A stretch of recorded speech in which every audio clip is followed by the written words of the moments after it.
Good morning, students. Today we are going to discuss about properties of alpha rays, beta rays and gamma rays. First of all बेटा देखिए, हम लोग यहाँ पर theoretical आपका जो पोर्शन है, हम लोग इसके लिए एक टेबल ड्रॉ करेंगे और उस टेबल के अकॉर्डिंग हम लोग इनकी प्रॉपर्टीज को क्लासिफाई करते हैं। वन बाय वन करके हम लोग कंपैरेटिवली भी बात करेंगे और हम लोग इनकी वन बाय वन करके सारी प्रॉपर्टीज को इंक्लूड करते हैं। So first of all, we are going to start with nature. First property is nature. So simply, as you all know, that alpha rays or say alpha particle are the nucleus of helium.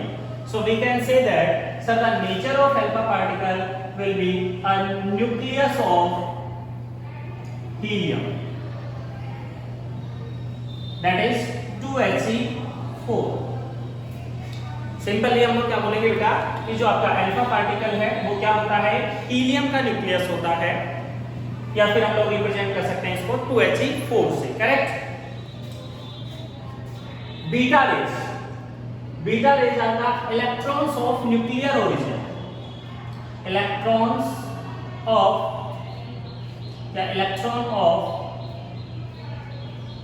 Nuclear origin. देखिए बेटा, beta particles क्या होते हैं आपके, या beta raise क्या होती हैं, इलेक्ट्रॉन। सिंपली इलेक्ट्रॉन, या फिर अब देखिए इलेक्ट्रॉन बोलेंगे या पॉजिट्रॉन भी आगे हम लोग बोलेंगे, जब बीटा प्लस माइनस हम लोग डिस्कस करेंगे। तो सिंपली जो आपकी बीटा रेज होती है या बीटा पार्टिकल क्या होते हैं, इलेक्ट्रॉन्स होते हैं। And gamma rays are electromagnetic radiation या high energy electromagnetic radiation. These are the high energy electromagnetic radiation.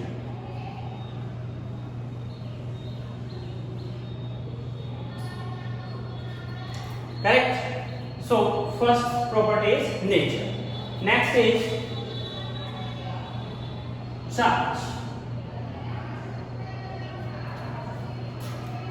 अगर बेटा यहाँ पर हम लोग चार्ज की बात करते हैं, देन यहाँ पर देखिए अल्फा पार्टिकल का चार्ज कितना होगा, 2 electrons के equal, because alpha particle has 2 electrons, or say nucleus of helium has 2 number of electrons, so we can say that sir its charge would be plus 2e। यानी कि charge कितना होगा, positively charge particle है, so its charge will be plus 2e। now the charge of beta rays is equal to charge of electron. Beta जो rays है उनका charge कितना होगा बेटा, इलेक्ट्रॉन के चार्ज के इक्वल। एंड गामा रेज का चार्ज क्या होता है, 0, because electromagnetic radiations are electrically neutral, so there is no charge of the gamma rays, यानी कि गामा रेज का बेटा कोई चार्ज नहीं होता। दूसरी बात करता हूं बेटा मास की। मास, सर मास क्या क्या होगा, तो देखिए बेटा अल्फा पार्टिकल का मास अगर मैं बोलता हूं तो हम लोग बोले सर हीलियम का न्यूक्लियस है, और हीलियम का न्यूक्लियस है तो इसका मास कितना होगा बेटा 4 AMU। AMU में कितना होगा 4 AMU। अगर आप बेटा इसको केजी में कन्वर्ट करना चाहो तो आपके पास 1 AMU की वैल्यू कितनी होती है, 1.66 × 10⁻27 kg। तो यहाँ से अगर आप इसको AMU में केजी में कन्वर्ट करोगे तो हो जाएगा 6.67 × 10⁻27 kg। किलोग्राम में भी बता सकते हैं आप इसको। Mass of electron is 9.1 × 10⁻31 kg और से 0.00055 AMU।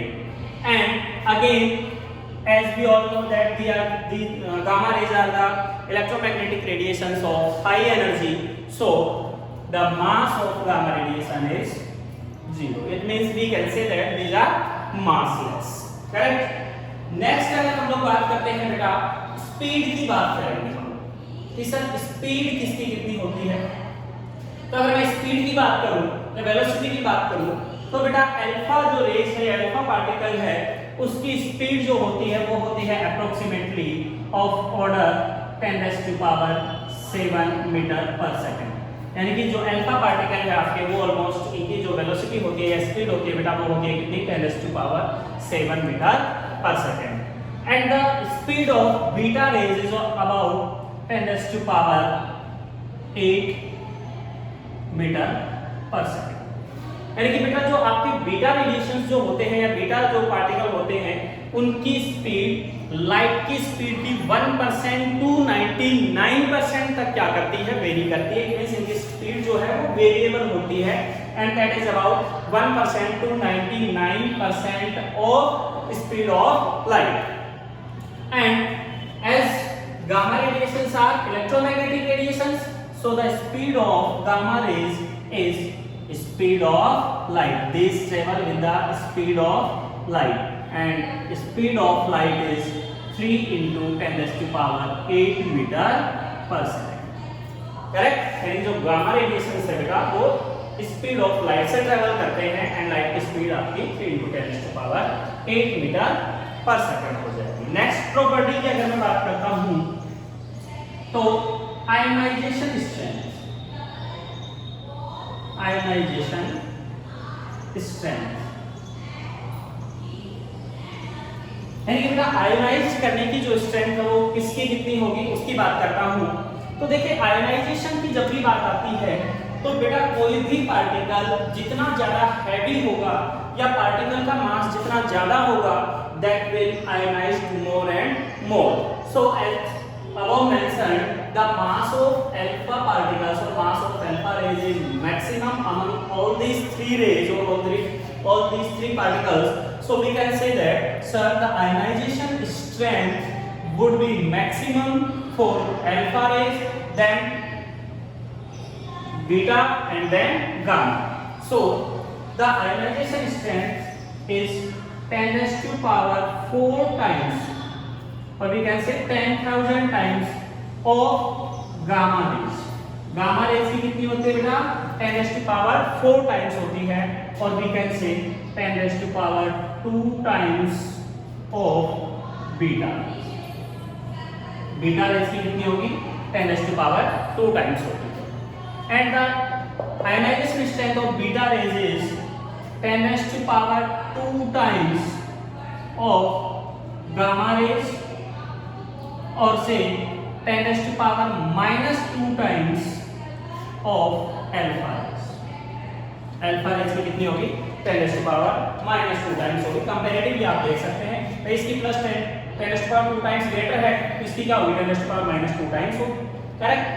एंड गामा रेज की जो आयनाइजेशन स्ट्रेंथ है बेटा वो मिनिमम होती है and that minimum would be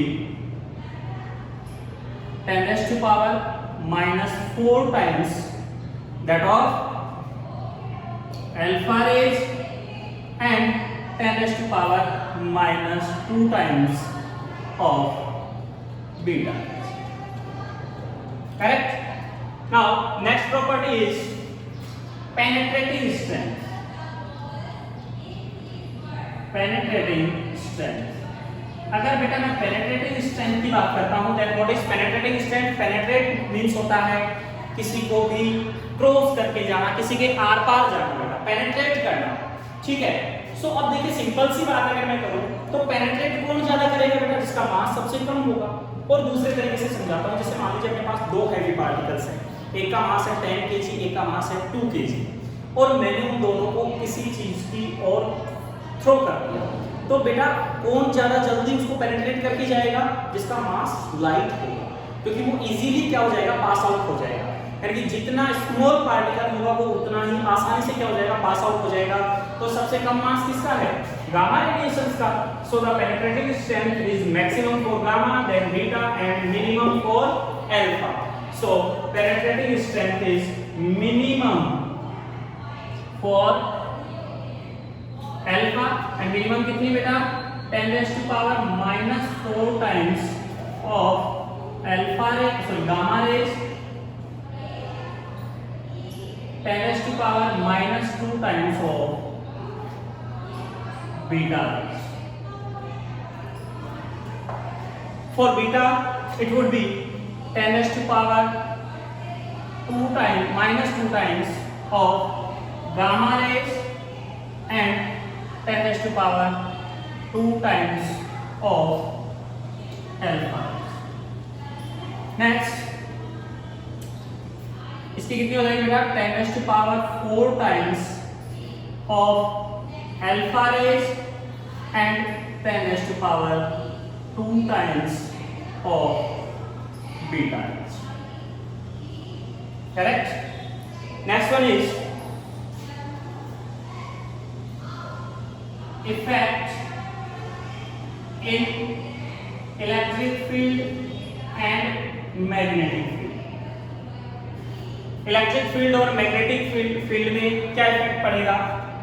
देखिए बेटा, आपका जो अल्फा पार्टिकल है that is a positively charge particle, so we can say that sir it would be deflected towards the negative pole, क्योंकि खुद कैसा है पॉजिटिव, तो अट्रैक्ट किससे होगा बेटा? नेगेटिव पोल से। सिंपल सी बात है सर, अपोजिट चार्जेस के बीच में क्या होगा? अट्रैक्शन होगा।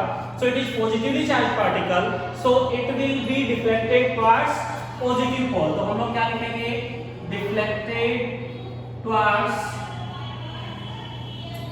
Positive pole. पॉजिटिव पोल की ओर क्या हो जाता है बेटा? डिफ्लेक्ट हो जाता है। Correct? Beta rays, as we all know, these are electrons and electron has negative charge, electrically negative, so it will be deflected towards positive pole. So sorry,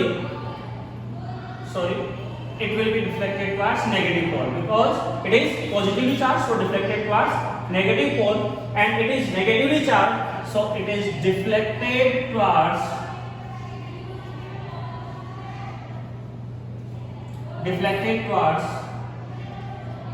positive pole. Simple सी बात है बेटा, positive charge है तो negative पोल की ओर deflect हो जाएगा, और नेगेटिव चार्ज है तो पॉजिटिव पोल की ओर डिफ्लेक्ट हो जाएगा, and this has no charge, so no effect. Charge ही नहीं है बेटा तो कोई इफेक्ट नहीं होगा। ठीक है, मैं भी एक अलग से एक एग्जांपल लेके आपको समझाता हूं इसका। एक और लास्ट देख लेते हैं, effect on photographic plate. Effect on photographic plate. Photographic plate पर क्या इफेक्ट होगा?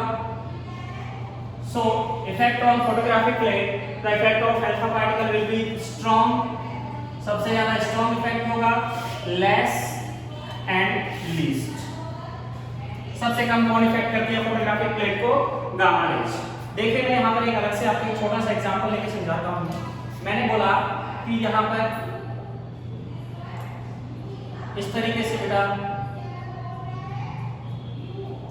ये यहाँ पर कोई सोर्स है alpha beta and gamma particles का,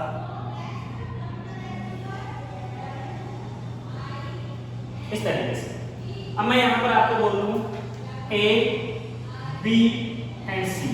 मेरा क्वेश्चन है बेटा identify the particles A B and C. A B and C को अपने को क्या करना है? आइडेंटिफाई करना है। तो बहुत सिंपल सा मेथड है। देखिए सबसे पहले अगर मैं बात करता हूं तो ए कहां जा रहा है बेटा? Towards the positive pole. It means sir A खुद कैसा होगा? खुद कैसा होगा? नेगेटिव होगा। एंड बेटा सी कहां जा रहा है? टुवर्ड्स नेगेटिव पोल, और नेगेटिव पोल जा रहा है तो it will B itself will be positive. And B, no deflection, no effect. तो सिंपल सी बात है बेटा, जो नेगेटिव खुद नेगेटिव है तो वो पॉजिटिव की ओर जा रहा है। तो खुद नेगेटिव कौन है? बीटा। यानी कि बीटा नेगेटिव है, इसलिए तो कहां जा रहा है? पॉजिटिव पोल की ओर जा रहा है। और ये देखिए खुद पॉजिटिव है तो कहां जा रहा है? नेगेटिव की ओर। It means A would be beta,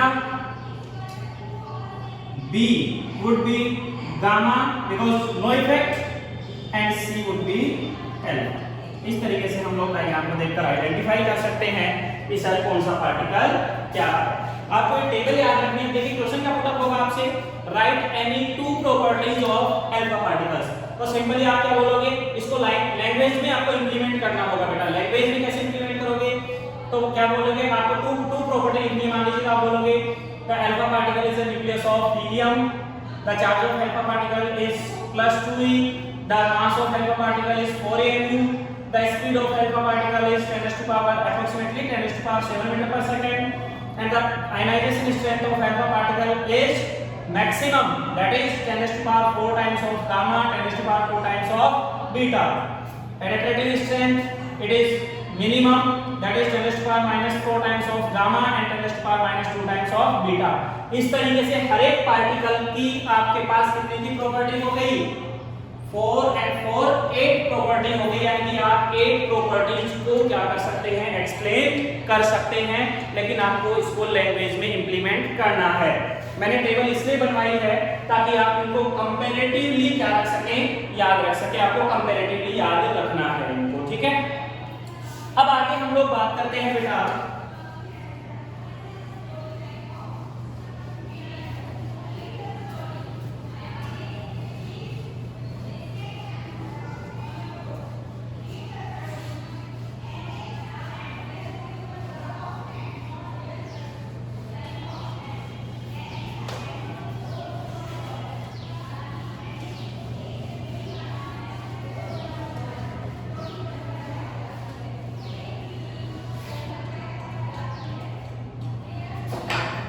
yes हम लोग बात करते हैं बेटा अल्फा डी की। Sir what is alpha D?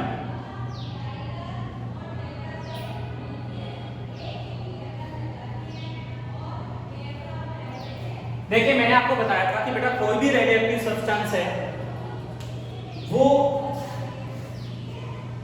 Unstable होता है और वो अपनी स्टेबिलिटी को गेन करने के लिए क्या करता है, रेडियोएक्टिविटी शो करता है, यानी continuously alpha beta and gamma particles emit करता है।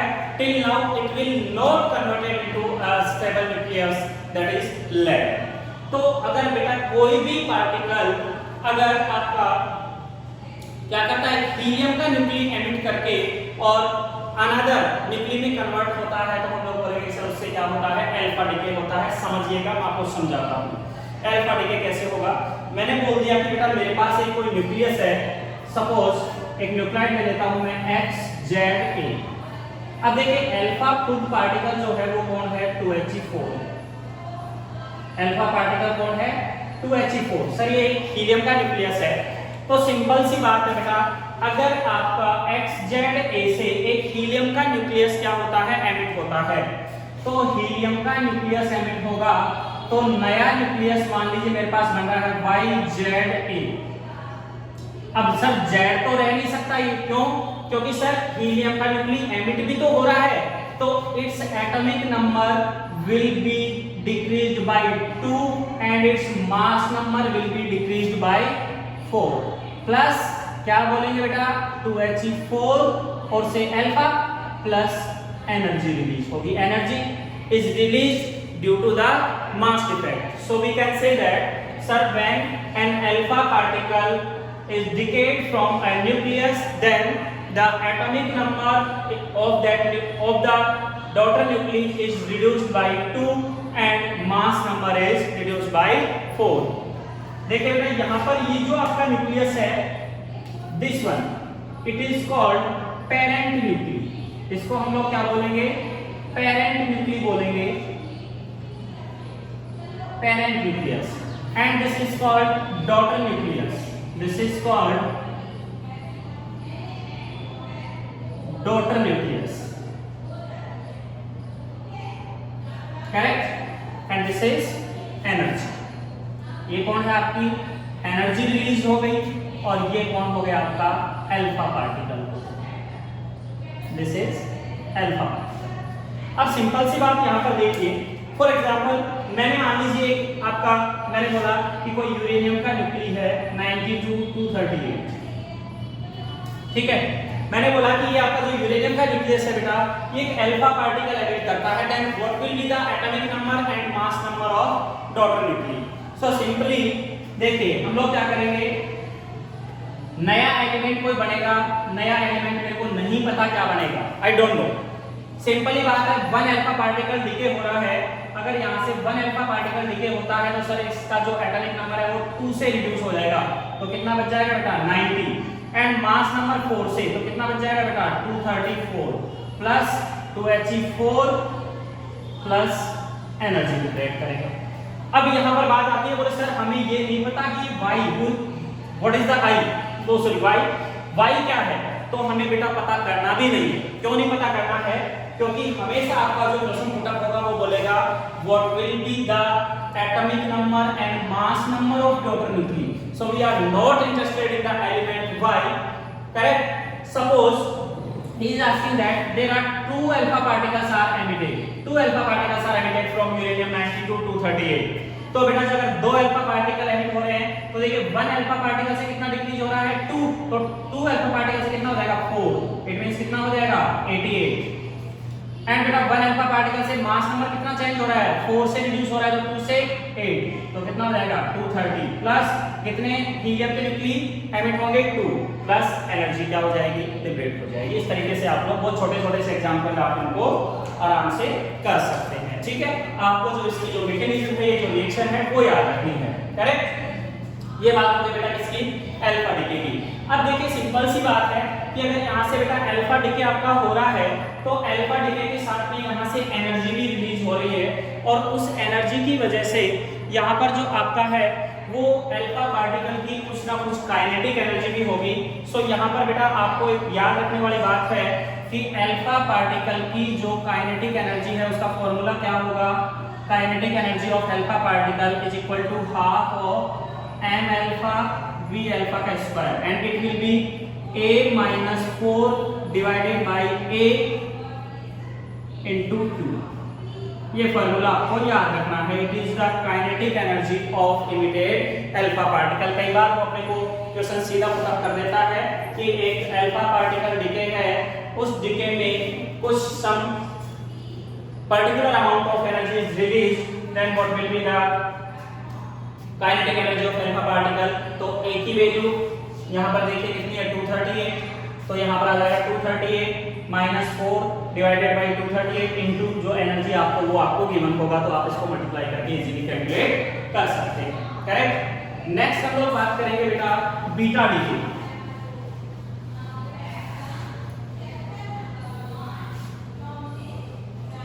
नेक्स्ट जो मैं बात करने वाला हूं वो किसकी करने वाला हूं, बीटा डीके की बात करूं। देखिए बेटा कि जब भी कोई रेडियोएक्टिव न्यूक्लियस से एक इलेक्ट्रॉन या फिर पॉजिट्रॉन, इलेक्ट्रॉन या फिर पॉजिट्रॉन क्या होता है रिलीज होता है, एमिट होता है, तो हम लोग बोलेंगे कि sir it is beta decay. And simply beta decay is of 2 types. Beta decay आपका 2 टाइप का होता है बेटा, beta minus decay and beta plus decay. पहले मैं आपसे बीटा माइनस डीके की बात करता हूं। बीटा माइनस डीके क्या होता है, अगर किसी भी रेडियोएक्टिव न्यूक्लियस से बेटा एक इलेक्ट्रॉन एमिट होता है तो हम लोग बोलेंगे कि सर क्या है ये बीटा माइनस डीके है। सुनिए देखिए इक्वेशन क्या होगी, मैंने बोला कि x z a ये कौन है आपका पेरेंट न्यूक्लियस, तो डॉटर न्यूक्लियस बनेगा, तो बीटा माइनस जो डीके होगा बेटा या बीटा डीके में मास नंबर में कोई चेंज नहीं होगा, there is no change in the atomic mass number, only atomic number will changes. So in beta minus decay the new nuclei will be y and its atomic number will be z plus 1. It means we can say that sir in beta minus decay the atomic number is increased by 1 and atomic mass number remains unchanged plus साथ में कौन एक electron release हो रहा है बेटा, कौन release हो रहा है इलेक्ट्रॉन बोल सकते हैं या मैं बोल सकता हूं बीटा माइनस पार्टिकल, और इसके साथ में एक एंटी न्यूट्रिनो पार्टिकल भी रिलीज होता है। क्या होता है, एक अनदर पार्टिकल है जिसको हम लोग बोल रहे हैं anti neutrino particle. Sir what is anti neutrino particle, बेटा इसको मैं अलग से एक्सप्लेन करूंगा आपके लिए। न्यूट्रिनो हाइपोथेसिस है अपने सिलेबस में, उसमें मैं आपको एक्सप्लेन करूंगा कि न्यूट्रिनो होता क्या है।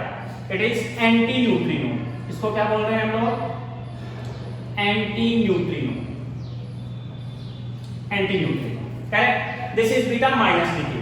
सपोज यहां पर बीटा प्लस डीके होता है, ठीक है, तो हम लोग बोलेंगे XZA, तो बेटा जो डॉटर न्यूक्ली है उसका जो एटॉमिक नंबर है वो 1 से क्या हो जाता है रिड्यूस हो जाता है, और साथ में क्या एक आपका पॉजिट्रॉन, यहां पर क्या एमिट होगा, पॉजिट्रॉन एमिट होगा या बीटा प्लस बोलेंगे, और साथ में न्यूट्रिनो पार्टिकल। देखिए ये एंटी न्यूट्रिनो है और इसका जस्ट अपोजिट कौन सा पार्टिकल होगा, न्यूट्रिनो पार्टिकल क्या होता है यहाँ से एमिट होता है। और बीटा प्लस कौन हो गया, ये कौन आपका है, पॉजिट्रॉन है। पॉजिट्रॉन क्या होता है, positron is just the opposite particle of electron. Electron पर चार्ज कैसा होता है, नेगेटिव। इलेक्ट्रॉन पर चार्ज कैसा होता है, नेगेटिव। और पॉजिट्रॉन पर चार्ज तो सेम होगा लेकिन कितना होगा, पॉजिटिव होगा। यानी कि इलेक्ट्रॉन का चार्ज -1.6 × 10⁻⁻19 तो पॉजिट्रॉन का चार्ज 1.6 × 10⁻⁻19 होगा लेकिन प्लस में होगा।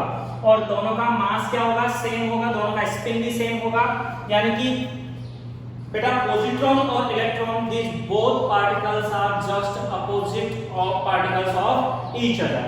ठीक है, तो आपको बात याद रखने वाली क्या है कि सर जब भी बीटा माइनस डिके होता है तो एटॉमिक नंबर 1 से इंक्रीज हो जाएगा, बीटा प्लस डिके होता है तो एटॉमिक नंबर बेटा 1 से क्या हो जाएगा, डिक्रीज हो जाएगा। अब देखिए कई बार आपको ओनली इक्वेशन में क्या बोल देगा कि कोई भी रेडियोएक्टिव न्यूक्ली है वो ओनली बीटा डिके करके और कोई अनदर रेडियोएक्टिव न्यूक्लियस में कन्वर्ट होता है तो ओनली बीटा दे दे। अगर आपको प्लस माइनस ना दे तो आप इसको हमेशा क्या अज्यूम करोगे, बीटा माइनस डिके ही अज्यूम करोगे। अगर आपको ओनली बीटा बोलता है तो उसको आप क्या अज्यूम करके सॉल्व करोगे, बीटा माइनस डिके अज्यूम करके सॉल्व करिएगा। ठीक है, एग्जांपल ले लेता हूं एक, कोई भी एग्जांपल ले लीजिए। जैसे मैंने बोला कि है सोडियम ले लेता हूं 11 और कुछ भी मान लीजिए 23, इस तरीके से मान लीजिए। ठीक है, तो हमने बोला कि यहां से कोई बीटा प्लस डिके होता है। कौन सा डिके होता है, बीटा प्लस डिके हो रहा है। ठीक है, तो बीटा प्लस डिके होता है तो देखिए बेटा क्या हो जाएगा, एटॉमिक नंबर 1 से क्या हो जाएगा, रिड्यूस हो जाएगा। तो नया जो न्यूक्ली बन रहा है भाई उसका एटॉमिक नंबर कितना हो जाएगा, 10 और मास नंबर में कोई चेंज नहीं होगा। प्लस कौन सा पार्टिकल एमिट हो रहा है, बीटा प्लस में साथ में कौन, साथ में न्यूट्रिनो पार्टिकल एमिट हो रहा है। अब फिर से बात आती है दोस्तों, y का हमें तो पता ही नहीं है, नहीं पता करना। मैं भी तो ये बोल रहा हूँ, क्या बोल रहा हूँ कि आपको y का अगर केमिकल सिंबल पता है तो लिख दीजिए, नहीं पता है तो कोई प्रॉब्लम नहीं है। क्योंकि हमेशा जो अपने से क्वेश्चन में पुट अप करेगा वो क्या पूछेगा, एटॉमिक नंबर पूछेगा और मास नंबर पूछेगा, दैट्स इट। अपने को कभी भी ये नहीं पूछेगा कि न्यूक्लियस कौन सा है, करेक्ट। चलिए नेक्स्ट हम लोग बात करते हैं बेटा गामा डिके की, कि सर गामा डिके क्या होता है। देखिए कि जब भी कोई रेडियोएक्टिव न्यूक्लियस बेटा एक्साइटेड स्टेट में रहता है, जब भी कोई रेडियोएक्टिव न्यूक्लियस एक्साइटेड स्टेट में रहता है तो वो इलेक्ट्रोमैग्नेटिक रेडिएशंस एमिट करके और किसमें आ जाता है, ग्राउंड स्टेट में आ जाता है। और that electromagnetic radiations are gamma photons और से गामा रेज। यानी कि during gamma decay there is no change in the mass number and atomic number of the parent nucleus. जैसे मान लीजिए मैंने बोला कि न्यूक्लियस है आपका XZA, तो बेटा मैंने बोला कि जब भी गामा डिके हो रहा है तो यहाँ पर जो पेरेंट डॉटर न्यूक्ली है उसके मास नंबर और एटॉमिक नंबर में कोई चेंज नहीं होगा, साथ में गामा रेज या गामा फोटॉन क्या होते हैं, एमिट होते हैं। फिर बोले सर आइडेंटिफाई कैसे करेंगे, तो गामा रेज जो है आपकी, अगर गामा रेज एमिट हो रही है तो इसका मतलब ये पार्ट, ये जो आपका पेरेंट न्यूक्ली है वो किसमें होगा, एक्साइटेड स्टेट में होगा। और एक्साइटेड स्टेट में है तो हम लोग इसको कैसे रिप्रेजेंट करेंगे, इसके ऊपर बैठे एक स्टार लगा देंगे और स्टार लगाकर क्या कर देंगे, इसको हम लोग रिप्रेजेंट कर देंगे। ठीक है, अब यहाँ पर देखिए आप लोग कि गामा जो डिके है वो कभी भी अकेला नहीं होता है, it is always take place along with alpha and beta decay। हमेशा क्या होता है, ये अल्फा एंड बीटा डिके के साथ में ही अगर होता है, अलग अकेला कभी भी नहीं होता है। फॉर एग्जांपल एक छोटा सा एग्जांपल लेता हूं मैं वापस से आपका। ठीक है, मेरे पास कोई न्यूक्लियस है थोरियम 9232, ये मेरे पास एक न्यूक्लियस है। मैंने बोला आपको कि यहां से आपके 2 अल्फा पार्टिकल, 2 बीटा पार्टिकल और गामा रेडिएशंस एमिट होते हैं। तो इस रिएक्शन को देखिए कैसे लिखूंगा मैं। सबसे पहले 2 अल्फा, अगर यहां से 2 अल्फा एमिट हो रहे हैं तो इसका मतलब मास नंबर नया न्यूक्ली बनेगा Y, या कुछ भी बोल दीजिए आप, P बोल दो, कोई प्रॉब्लम नहीं है। यहां से 2 अल्फा करवाने में पहले तो देखिए एटॉमिक नंबर कितने से रिड्यूस हो जाएगा, 4 से, तो कितना हो जाएगा नया 86। और मास नंबर 2 2 जा 4 से, 4 2 जा 8 से, तो 8 से कितना हो जाएगा 2 2 4, करेक्ट। कितने अल्फा पार्टिकल लिखे हुए 2 अल्फा पार्टिकल। फिर वो बोल रहा है कि इससे फर्दर कितने 2 बीटा, अब वो ना तो बीटा प्लस बोल रहा है ना ही बीटा माइनस बोल रहा है। तो अगर बीटा प्लस या माइनस कुछ नहीं बोल रहा है तो क्या अज्यूम करेंगे, इसको बीटा माइनस अज्यूम करेंगे। और क्या बोलेंगे कि यहाँ से 2 बीटा डिके हो रहे हैं तो बीटा माइनस अज्यूम करेंगे, तो इसका एटॉमिक नंबर क्या हो जाएगा 2 से इंक्रीज हो जाएगा। बीटा माइनस है तो प्लस 1 से इंक्रीज कर दो और बीटा प्लस है तो 1 से डिक्रीज कर दो।